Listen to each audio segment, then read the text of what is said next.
السلام علیکم ورحمۃ اللہ وبرکاتہ۔ بسم اللہ الرحمن الرحیم۔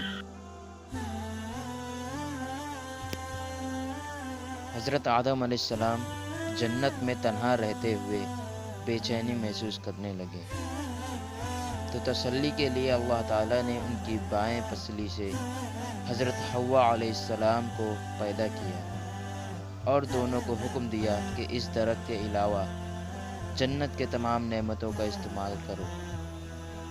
شیطان نے وسوسہ ڈال کر بہکایا کہ اس درخت کی خصوصیت یہ ہے کہ اس کا پھل کھانے کے بعد تم ہمیشہ جنت میں رہو گے۔ چنانچہ شیطان کے دھوکے میں آ کر انہوں نے اس درخت کا پھل کھا لیا۔ اللہ تعالیٰ نے اس غلطی کی وجہ سے جنت کا لباس اتار کر دونوں کو دنیا میں بھیج دیا۔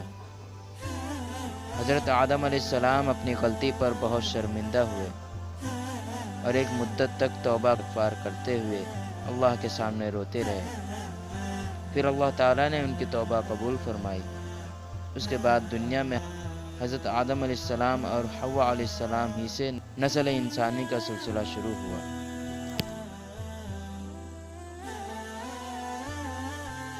قابیل اور حابیل، یہ دونوں حضرت آدم علیہ السلام کے بیٹے تھے۔ دونوں کے درمیان ایک بات کو لے کر جھگڑا ہو گیا۔ قابیل نے حابیل کو قتل کر ڈالا۔ زمین پر یہ پہلی موت تھی، اور اس بارے میں ابھی تک آدم علیہ السلام کی شریعت میں کوئی حکم نہیں ملا تھا۔ اس لیے قابیل پریشان تھا کہ بھائی کی لاش کو کیا کیا جائے۔ اللہ تعالیٰ نے ایک کنویں کے ذریعے اس کو دفن کرنے کا طریقہ سکھایا۔ یہ دیکھ کر قابیل کہنے لگا، ہائے افسوس، کیا میں ایسا گیا گزرا ہو گیا کہ اس کنویں جیسا بھی نہ بن سکا۔ پھر اس نے اپنے بھائی کو دفن کر دیا۔ یہیں سے دفن کرنے کا طریقہ چلا آ رہا ہے۔ حضور صلی اللہ علیہ وسلم نے قابیل کے متعلق فرمایا، دنیا میں جب بھی کوئی شخص ظالماً قتل کیا جاتا ہے تو اس کا گناہ حضرت آدم علیہ السلام کے بیٹے قابیل کو ضرور ملتا ہے، اس لیے کہ وہ پہلا شخص ہے ظالماً نہ قتل کی ابتدا کی اور یہ ناپاک طریقہ جاری کیا۔